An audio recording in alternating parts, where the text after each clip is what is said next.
Welcome back to our channel आपले teacher.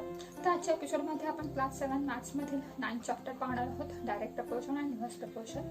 तर या आधील चॅप्टरमधील काही कॉन्सेप्ट तुमच्या क्लिअर झाल्या नसतील तर मागील एपिसोडची लिंक तुम्हाला डिस्क्रिप्शन बॉक्समध्ये प्रोव्हाइड करून तुम्ही चेकआउट करू शकता आणि आपल्या कॉन्सेप्ट क्लिअर करू शकता, जेणेकरून तुम्ही एक्झाममध्ये चांगले स्कोर मिळवू शकाल. तर आजच्या एपिसोडमध्ये आपण डायरेक्ट प्रपोर्शन आणि इन्व्हर्स प्रपोर्शन पाहणार आहोत. तर चला मग व्हिडिओला स्टार्ट करूया. सो गाईज, डायरेक्ट प्रपोर्शन आणि इन्व्हर्स प्रपोर्शन या चॅप्टरमधील आपला फर्स्ट पॉईंट आहे डायरेक्ट प्रपोर्शन. तर क्लास 6मध्ये आपण 2 नंबरचं कंपॅरिझन रेशोच्या फॉर्ममध्ये कसं करायचं ते शिकलो. तर आजच्या एपिसोडमध्ये सुद्धा आपण 2 नंबरचं कंपॅरिझन करणार आहोत, पण ते डायरेक्ट प्रपोर्शन आणि इन्व्हर्स प्रपोर्शनच्या फॉर्ममध्ये करणार आहोत. तर डायरेक्ट प्रपोर्शन म्हणजे काय, तुम्ही ते बघू शकता. मी ते 4 फिगर्स ड्रॉ केले आहेत आणि फर्स्ट फिगरमध्ये मी एक सर्कल ड्रॉ केला आहे आणि त्यामध्ये मी एक डायमीटर ड्रॉ केलेली आहे. तर सर्कलमध्ये एक डायमीटर ड्रॉ केली तर सर्कलचे 2 पार्ट्समध्ये डिव्हिजन होतं. सेकंड फिगरमध्ये सर्कलमध्ये जर मी 2 डायमीटर्स ड्रॉ केला तर सर्कलचं 4 पार्ट्समध्ये डिव्हिजन होतं. थर्ड फिगरमध्ये मी सर्कलमध्ये 3 डायमीटर ड्रॉ केलं तर सर्कलचं 6 पार्टमध्ये डिव्हिजन होतं. आणि फोर्थ फिगरमध्ये मी सर्कलमध्ये 4 डायमीटर्स ड्रॉ केले आहेत, त्यामुळे सर्कलचं 8 पार्ट्समध्ये डिव्हिजन होतं. तर इथे नंबर ऑफ डायमीटर्स आणि नंबर ऑफ डिव्हिजनमधील आपल्याला कंपॅरिझन करायचं आहे. जर नंबर ऑफ डायमीटर्स वाढवल्या तर नंबर ऑफ डिव्हिजनसुद्धा वाढत जातात. म्हणजेच number of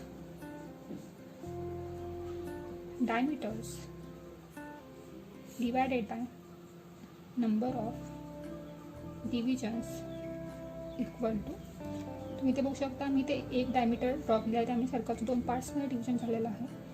second फिगरमध्ये me 2 diameters draw केले आहेत, त्यामुळे सर्कलचं 4 पार्ट्समध्ये डिव्हिजन झालेलं आहे. थर्ड फिगरमध्ये मी 3 डायमीटर्स ड्रॉ केलेले आहे, त्यामुळे सर्कलचं 6 पार्टमध्ये डिव्हिजन झालेलं आहे. आणि फोर्थ फिगरमध्ये मी 4 डायमीटर्स ड्रॉ केले आहेत, त्यामुळे सर्कलचं 8 पार्ट्समध्ये डिव्हिजन झालेलं आहे. तुम्ही यांचा रेशो बघू शकता. 2 1 2, 2 2 4, 3 1 3, 3 2 4, 4 1 4, 4 2 8. सो मी कितीही डायमीटर ड्रॉ केला तरी यांचा जो रेशो आहे तो कॉन्स्टंट राहतो आणि तो रेशो असतो 1/2. सो फ्रेंड्स, आपण सेकंड एक्झाम्पल पाहूया. तर या टेबलमध्ये गव्हर्नमेंट स्कूलमध्ये चिल्ड्रनला भेटलेल्या नोटबुकचा रेशो इथे दिलेला आहे. तर 15 स्टुडंट्सला भेटलेले आहेत 19 नोटबुक्स, 12 स्टुडंटला भेटलेले आहेत 72 नोटबुक्स आणि 5 स्टुडंटला भेटले आहेत 30 नोटबुक्स. तुम्ही ते बघू शकता. जर नंबर ऑफ चिल्ड्रन आणि नंबर ऑफ नोटबुक्सचा जर आपण रेशो फाइंड आउट केला तर तो रेशो हा कॉन्स्टंट राहतो. म्हणजेच 1/6 हा आपला कॉन्स्टंट रेशो येतो. जर नंबर ऑफ स्टुडंटची संख्या आपण वाढवली तर नंबर ऑफ नोटबुक्ससुद्धा वाढतात. त्याचबरोबर नंबर ऑफ स्टुडंट्स कमी झाले तर नंबर ऑफ नोटबुक्ससुद्धा कमी होतात. त्यामुळे जर 2 नंबरचा रेशो हा कॉन्स्टंट राहत असेल तर अशा नंबरच्या कंपॅरिझनला आपण बोलूया डायरेक्ट प्रपोर्शन. सो फ्रेंड्स, आता आपण डायरेक्ट प्रपोर्शनचे काही एक्झाम्पल्स पाहूया. तर पहिलं एक्झाम्पल आहे, if 7 kilogram of onions cost 140 rupees, how much must we pay for 12 kilogram of onions.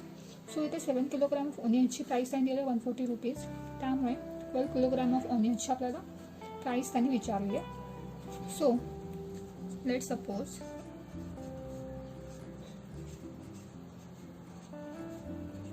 cost of 12 kilogram of onions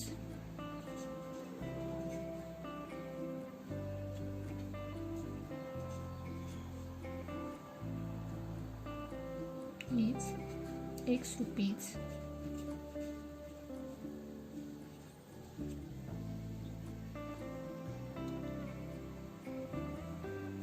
So number of kilograms of onion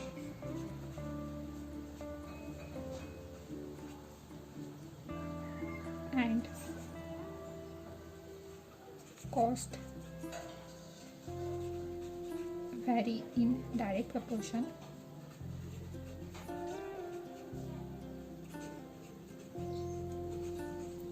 Therefore, their ratio will be constant. So, number of kilogram of onions divided by cost equal to 7 kilogram of onions ची price आहे 140 rupees. Therefore 12 kilogram of ओनियनची price आहे ₹X. So आता आपल्याला एक्सची value find out करायची आहे.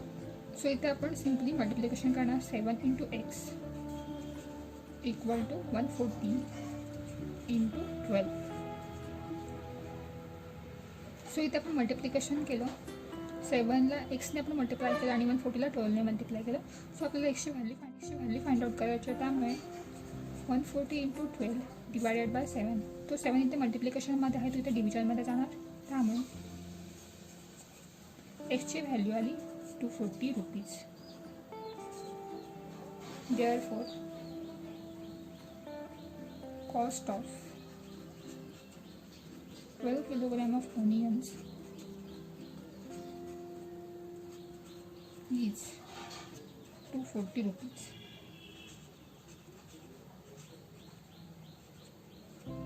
अशा प्रकारे तुम्ही एक्झाम्पल सॉल्व करू शकता डायरेक्ट प्रपोर्शनचं. सो फ्रेंड्स, आपला नेक्स्ट पॉईंट आहे इन्व्हर्स प्रपोर्शन. तर इन्व्हर्स प्रपोर्शनमध्ये आपण पहिलं एक्झाम्पल पाहूया.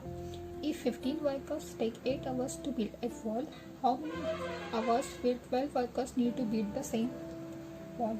जर 15 वर्कर्स 8 तास लागत असतील एक वॉल बनवण्यासाठी, तर 12 वर्कर्सला किती आवर्स लागतील सेम वॉल बनवण्यासाठी, हा आपला क्वेश्चन आहे. तर डायरेक्ट प्रपोर्शनमध्ये जसा रेशो कॉन्स्टंट असतो, तसाच इन्व्हर्स प्रपोर्शनमध्ये हे प्रोडक्ट कॉन्स्टंट असतं.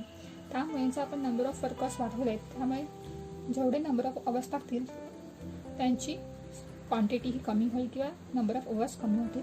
जर नंबर ऑफ वर्कर्स आपण कमी केले तर नंबर ऑफ अवर्स हे वाढणार आहेत. त्यामुळे let suppose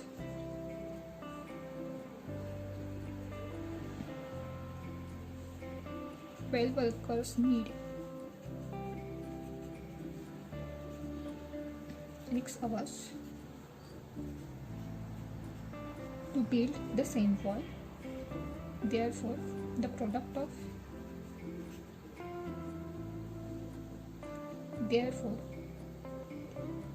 number of workers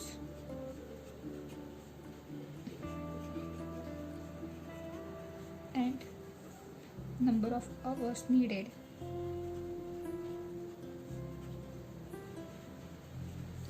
to build the wall are in inverse proportion.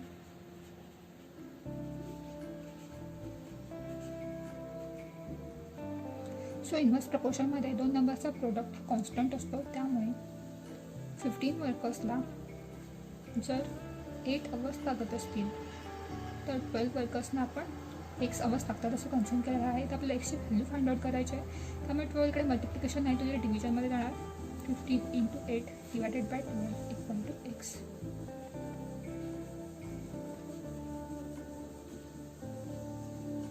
Five × 2 equal to 10. So friends, 12 वर्कर्सला 10 hours लागतील सेम वॉल बिल्ड करण्यासाठी. त्यामुळे 12 वर्कर्स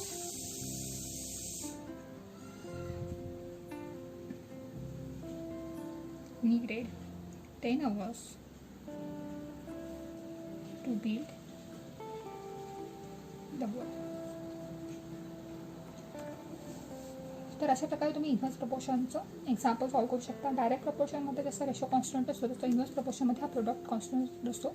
त्यामुळे दोन नंबर्स आपल्याला प्रोडक्ट घ्यायचा आहे आणि त्यावरून आपल्याला जी क्वांटिटी विचारली असेल त्या क्वांटिटीची प्राईस किंवा व्हॅल्यू फाइंड आउट करायची आहे. सो फ्रेंड्स, इन्व्हर्स प्रपोर्शनमधील आपला सेकंड क्वेश्चन आहे. मेरी सायकल्स ॲट 6 km/h. तर मेरी एका तासामध्ये 6 किलोमीटर अंतर हे कवर करते. How long will she take to reach her aunt house which is 12 kilometre away. तर तिच्या आंटीचा हाऊस हे 12 किलोमीटरवर आहे, तर ते अंतर कवर करण्यासाठी तिला किती वेळ लागेल, हा एक पहिला क्वेश्चन आहे. सेकंड क्वेश्चन आहे, if she cycles at speed of 4 km/h how long will she take. तर तिने 4 km/h या स्पीडने जर सायकल चालवली त्याला किती वेळ लागेल. सो आपण आधी पहिला क्वेश्चन सॉल्व करूया. इफ मॅरी cycle at speeds 6 km/h. So let suppose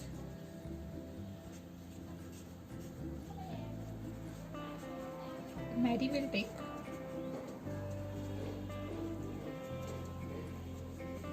X hours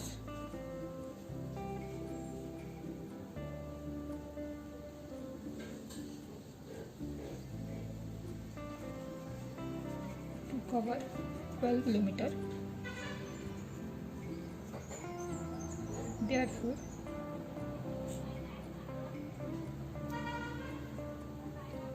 distance covered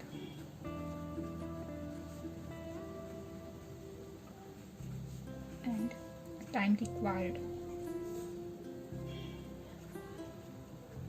to cover the same distance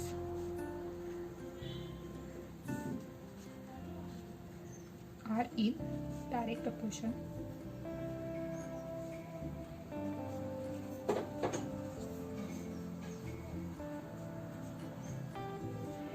Therefore, their ratio will be constant. Therefore, number of kilometers divided by number of hours required are in direct proportion. Therefore, the ratio will be constant. Friends, number of kilometers required and number of hours are in direct proportion. Therefore, the ratio will be constant. Our number of kilometers equal to 6 kilometer आणि number of hours required will be 1.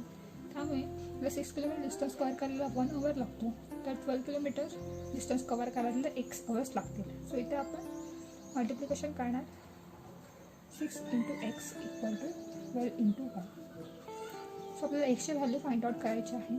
त्यामुळे 6 इकडे multiplication आहे मध्ये आहे तिकडे डिव्हिजनमध्ये जाणार. So एक्सची value आली आहे 2. देअरफॉर मॅरी will take 2 hours to cover distance of 12 kilometer. आपला फर्स्ट क्वेश्चनचा आन्सर आहे. त्यामुळे जर तिने 4 किलोमीटर पर आवर ह्या रेटने जर सायकल चालवली तर मेरीला किती आवर्स लागतील. जर मेरी 4 किलोमीटर डिस्टन्स हे कवर करत असेल एका आवरमध्ये तर तिला 12 किलोमीटर डिस्टन्स कवर करायला लागतील x आवर्स लागतील. इथे सुद्धा तुम्ही मल्टिप्लिकेशन करायचं आहे. त्यामुळे 4 × x इक्वल टू 12. त्यामुळे 12 divided by 4 equal to 3. So Mary will take 3 hours if she cycle at speed 4 km per hour to cover the distance of 12 km.